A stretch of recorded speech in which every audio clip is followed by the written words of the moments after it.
सतगुरु रूपी प्यारे साध संगत जी, प्यार और सत्कार से कहना धन निरंकार जी।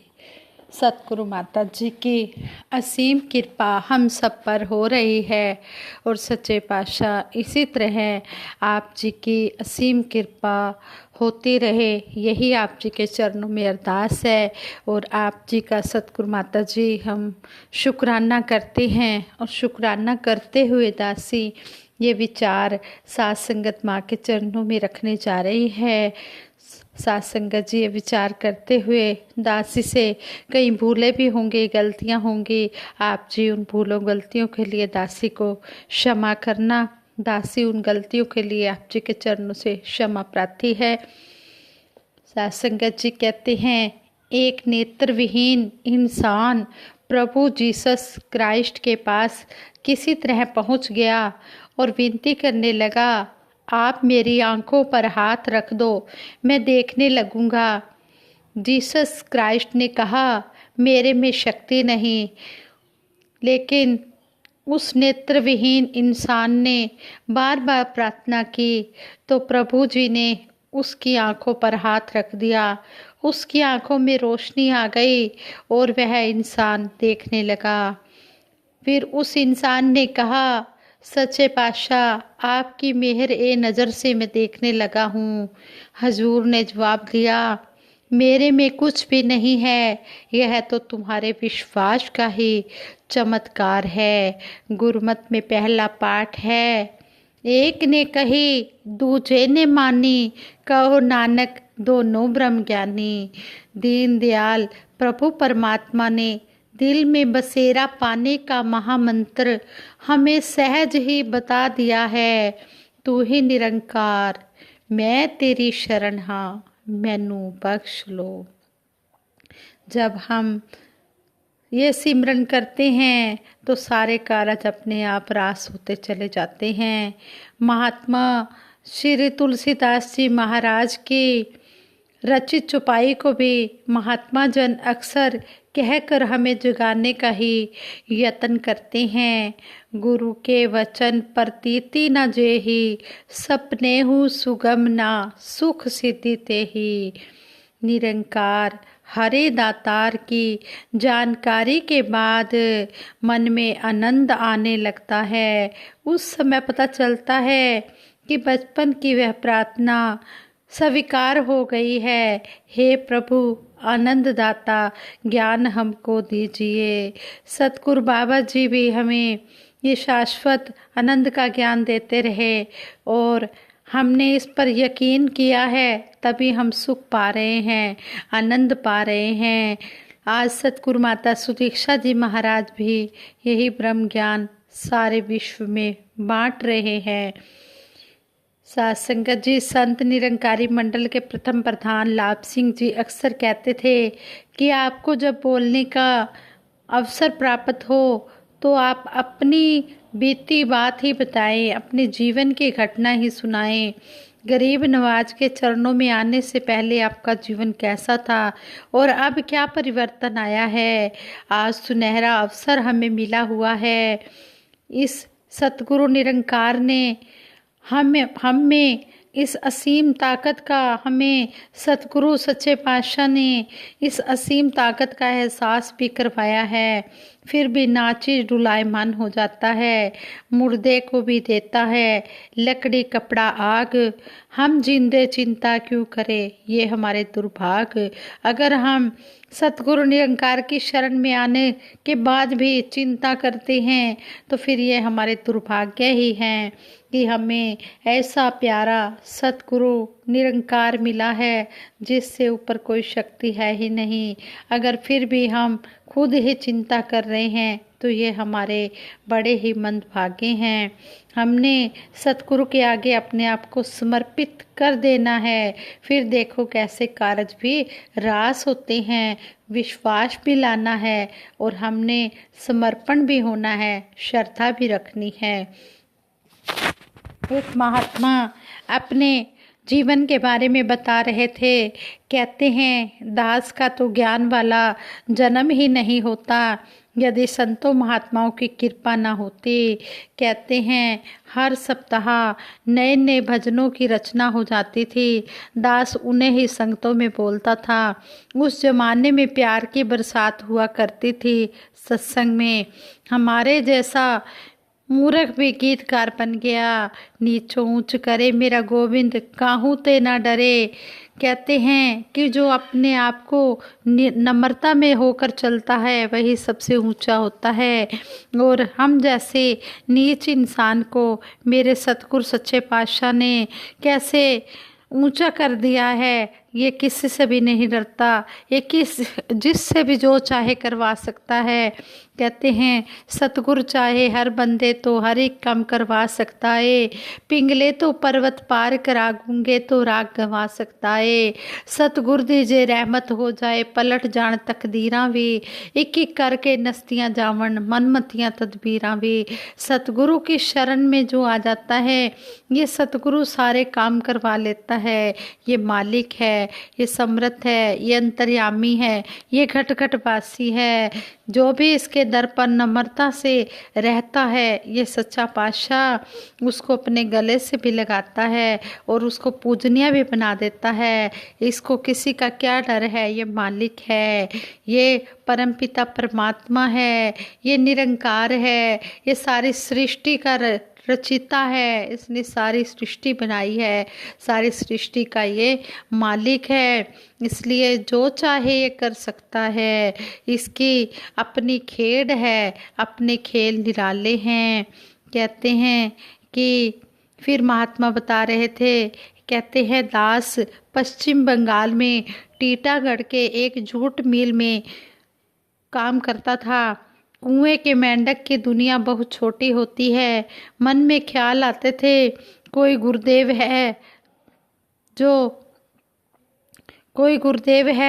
जो इस तरह सतगुरु इस तरह सारे संसार को तार रहे हैं।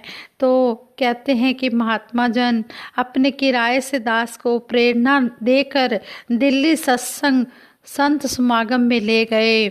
महात्मा मुझे अपने किराए से, किराया भी उन्होंने मेरा दिया और मुझे दिल्ली संत समागम में ले गए। वहाँ देखा तो हैरान हो गया। बड़े बड़े सेठ साहूकार सतगुरु के पावन चरणों में किस तरह सेवक बने हुए हैं। मेरा भ्रम मिट गया। मैं मन ही मन कह रहा कि मैंने इतनी जो आयु है अपनी यूं ही व्यर्थ गवा दी। मेरे जैसा मूर्ख कोई नहीं होगा। ये सच्चे पातशाह तूने मुझ पर कृपा की है, तूने मुझे चुन लिया है जो इस तरह मुझे संत समागम में बुला लिया। तो कहते हैं 1975 में मेरे घर से चिट्ठी आई, पत्नी को टीबी हो गई है। गोपीगंज में एक डॉक्टर हैं, उन्होंने ही बताया है। शनिवार का दिन था। माता प्रकाश जी और सरदार बच्चन सिंह जी के यहाँ सत्संग था। माता जी घर से चिट्ठी आई है कि मेरी श्रीमती जी को टीबी हो गई है।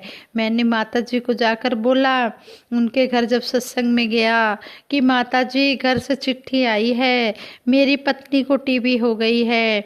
माता जी ने कहा आपका क्या ध्यान है? तो दास बोला माता जी मैं तो प्रभु के सत्संग में आया हूँ, हमारे घर टीवी कैसे हो सकती है? माता जी खुश होकर बोले जो आपका ध्यान है वही होगा। अगर आपका ध्यान यही है कि हमारे घर में टीबी की बीमारी नहीं आ सकती, तो अगर आपका विश्वास है, ध्यान है, तो वो ज़रूर पूर्ण होगा। तो महात्मा कहते हैं मैंने घर पत्र भेजकर देवी जी को पश्चिम बंगाल में बुलवा लिया और दास दिल्ली से जो चरणामृत लाया था संतोष सरोवर से वही अपनी पत्नी को पिलाता था। कभी कभी देवी जी यह भी कह देती थी कि टीबी के मरीज को सुई लगती है, दवा खिलाई जाती है और ये महात्मा हमें जल पिलाकर चरणामृत पिलाकर ठीक करना चाहते हैं। 2 महीने बीत गए। उन्हें दास एक डॉक्टर के पास ले गया, चेकअप करवाया। डॉक्टर ने कहा केवल कमजोरी है। पत्नी की तसल्ली के लिए दास ने डॉक्टर साहब से पूछा, टीबी तो नहीं है? उन्होंने कहा, टीबी नहीं है। गुरुदेव जी की दयालुता से देवी जी अभी तक सही सलामत है। ये होती है विश्वास की बात। जहाँ भी महापुरुषों का ध्यान होता है, विश्वास से अगर वो ध्यान सतगुरु के चरणों में लगा लेते हैं और जो भी वो बोल देते हैं, वो सतगुरु को पूर्ण करने होते हैं। इसी तरह फिर आगे महात्मा ने बताया, दास के पुत्र अजय जो निरंकारी वर्कशॉप के साउंड विभाग में कार्यरत है, बचपन में गांव में ही थे। एक तालाब में नहाने के लिए गए और डूबने लगे। उनके सिर के बाल ही दिखाई दे रहे थे। उसी समय गोपीगंज के एक व्यापारी जो साइकिल पर नमक के बदले रस्सी स्वीकार करते थे, उन्होंने उस तालाब में कुर्ता पजामा पहने हुए ही छलांग लगा दी और मेरा बेटा अजय बाल बाल बच गया। दास तो कलकत्ता में ही था। जब अप्रैल महीने में गांव आया तो एक दिन वह नमक बेचने वाला गांव में आया हुआ था। भाई साहब जी ने बताया कि इन्होंने ही अजय को डूबने से बचाया था। दास जब उनसे मिला तो वह इंसान कसम खाकर कहने लगा, अगर मैं होता तो कम से कम कमीज तो उतार कर ही तालाब में कूदता, क्योंकि जेब में रुपए पैसे होते हैं। मेरी ही शक्ल का कोई और आदमी रहा होगा। उस दिन दास के विश्वास को इतना बल मिला कि सतगुरु सच्चा बादशाह अपने भक्तों के पूरे परिवार की रक्षा करता है। लेकिन हमारे शर्त यह है कि हमें सतगुरु के पर पूर्ण विश्वास, श्रद्धा और समर्पण भाव होना चाहिए, तभी ये बातें सही मायनों में सच होती हैं। फिर आगे बताया, शेवड़ा फुली में बाबू महादेव सिंह जी ब्रह्म ऋषि राम प्रसाद जी मिश्र को लेकर गए थे। दास की शनिवार को ड्यूटी थी। प्रकाश अग्रवाल जी दास को बोले, बेचन जी 2 बजे आप सत्संग में आ जाइएगा, 4 बजे तक आपको छोड़ देंगे, आप 5 बजे तक अपनी फैक्ट्री में पहुंच जाओगे। शेवड़ा फुली में ही 4 बज गए। दास गंगा पार होकर घाट पर उतरा। एक बस खड़ी थी। नींद आ गई, चेहरे पर सोए रहने के भाव आ गए। बैरकपुर में ही 5 बज गए। 5:30 बजे दास ब्रह्म स्थान बस स्टैंड पर उतरा। जल्दी जल्दी मिल में पहुंचा। मैनेजर से सामना हो गया। उसने कहा, सो गए थे क्या? जाइए जाइए, डिपार्टमेंट देखिए। गुरु कृपा ने ही मैनेजर की डांट से बचा लिया। कहते हैं, जिनको मुर्शिद पे है यकीन, उनके बेड़े पार होते हैं। दिन में 1-2 नहीं, ऐसे मौके 1000 होते हैं। जॉब में सैलरी उसी हिसाब से मिलती है कि आपकी ज़रूरतें पूरी ना हो और आप वह जॉब करने के लिए मजबूर रहें। इसी तरह एक बार संत समागम में दिल्ली जाना था और रुपए नहीं थे। दास ने खोज करनी शुरू की कि माया रानी कहाँ छुपी है। सारी जगह देखा, लेकिन कहते हैं सारी जगह देखा, बुक्स में भी देखा, कपड़ों में भी देखा। एक पुराना कोट कई साल से खूंटी पर टंगा हुआ था। कोट की पिछली जेब से कड़कते हुए 100 रुपए के 2 नोट मिल गए और दास समागम के स्वर्गीय नज़ारे को देखने में समर्थ हो गया। दास की जिंदगी निरंकार प्रभु की रहमतों का जीता जागता प्रमाण है। दास के जो गीत निकलते हैं, ये सारी रचनाएं निरंकार प्रभु ही लिखवाता है। रात के कभी 1 बजे, कभी 2 बजे, कभी 4 बजे नींद खुल जाती है। एक लहर सी चलती है कि सच्चे पातशाह जो शब्द भेजता है, दास वही लिख देता है। कभी कभी ऐसा भी हो जाता है कि दीनदयाल कुछ बोलते हैं और दास कुछ और लिख देता है। उसके सुधार के लिए करुणा निधान संपादक साहब का वेश धारण करके रचना को 4 चांद लगा देते हैं। बचपन में दास ने एक मुहावरा पढ़ा था, जादू वह जो सिर चढ़कर बोले। सतगुरु बाबा जी का जादू सभी के सिर पर चढ़कर बोला और आज सतगुरु माता सुदीक्षा जी महाराज का जादू सिर चढ़कर बोल रहा है। बापू जी ने राम राज्य का सपना देखा था और आज सतगुरु माता जी उसे साकार भी कर रहे हैं कि सभी जगह राम राज्य हो। चारों वर्णों को एक प्लेटफॉर्म पर बिठाकर समता का दिव्य पाठ पढ़ा रहे हैं। आज के प्रगतिशील युग में जबकि लोग इंसान के सामने हाथ जोड़ना भी अपना अपमान समझते हैं, आज बड़े बड़े ओहदेदार अफसर सतगुरु के चरणों के सेवक बनने में अपनी शान महसूस कर रहे हैं। इससे यह विश्वास दृढ़ हुआ कि झुकना इंसानियत की शान है, अकड़ना मुर्दे की पहचान है। परम पूज्य राजकवि जी वाराणसी में प्रवचनों के दौरान बता रहे थे कि एक महात्मा बाबा जी के पास गया और कहने लगा, महाराज, दो महात्मा कपड़ा बेचने वाले व्यापारी हैं। एक की दुकान पर तो बहुत भीड़ रहती है और दूसरे की दुकान पर आमदनी भी नहीं होती। क्या भगवान के यहाँ भी भेदभाव है?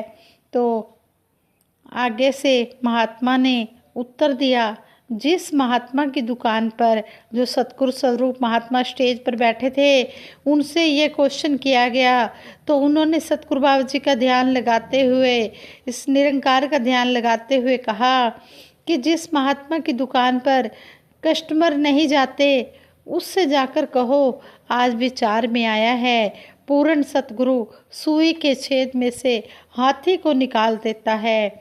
सज्जन ने वस्त्र व्यापारी महोदय से जाकर यही निवेदन किया।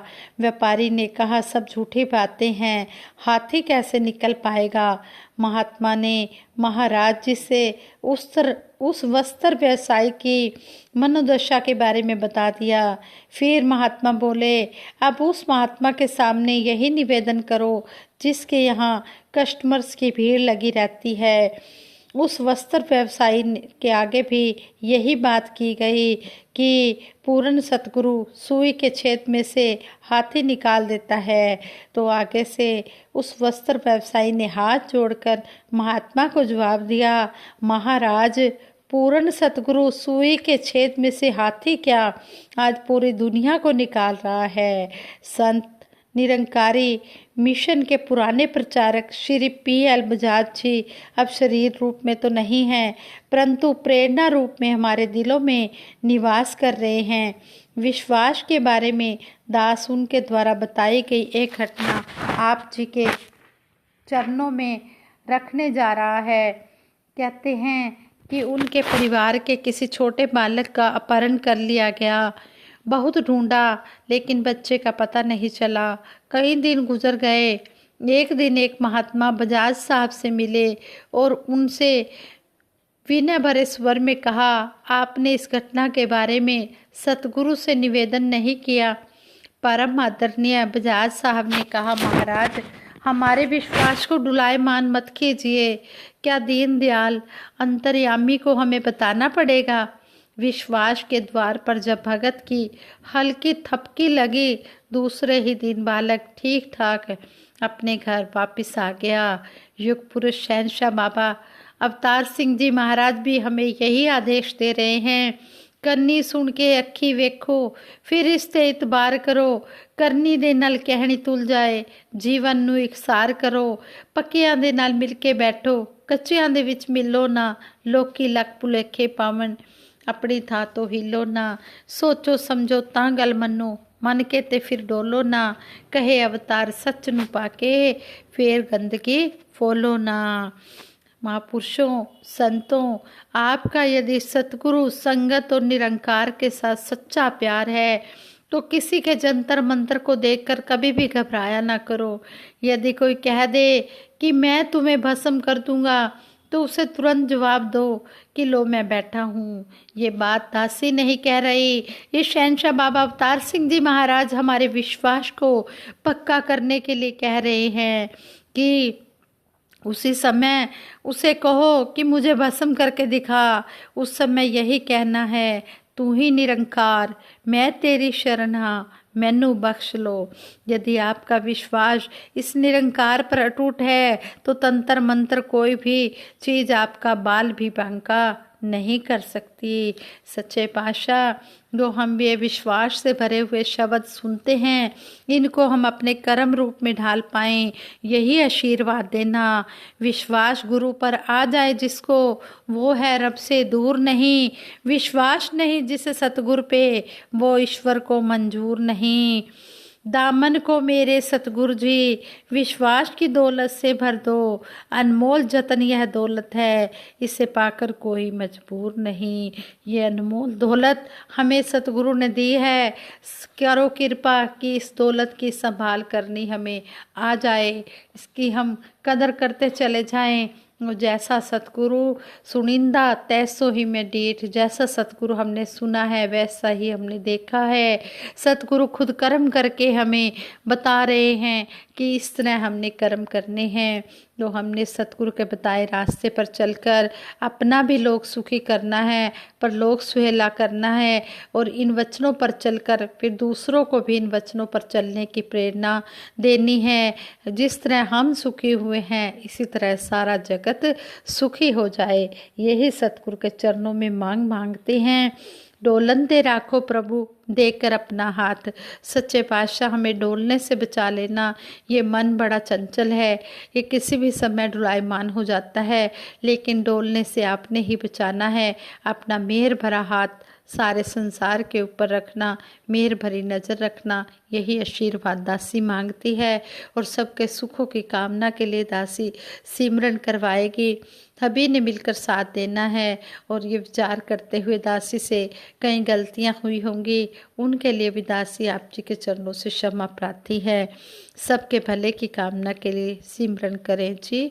तू ही निरंकार मैं तेरी शरण हाँ, मैनू बख्श लो। तू ही निरंकार मैं तेरी शरण हाँ, मैनू बख्श लो। तू ही निरंकार मैं तेरी शरण हाँ, मैनू बख्श लो। तू ही निरंकार मैं तेरी शरण हाँ, मैनू बख्श लो। बोलिए सतगुरु माता सुदीक्षा सविंदर हरदेव जी महाराज की जय। निरंकारी राजमाता गुरु वचन अवतार की जय। साध संगत जी प्रेम से कहना धन निरंकार।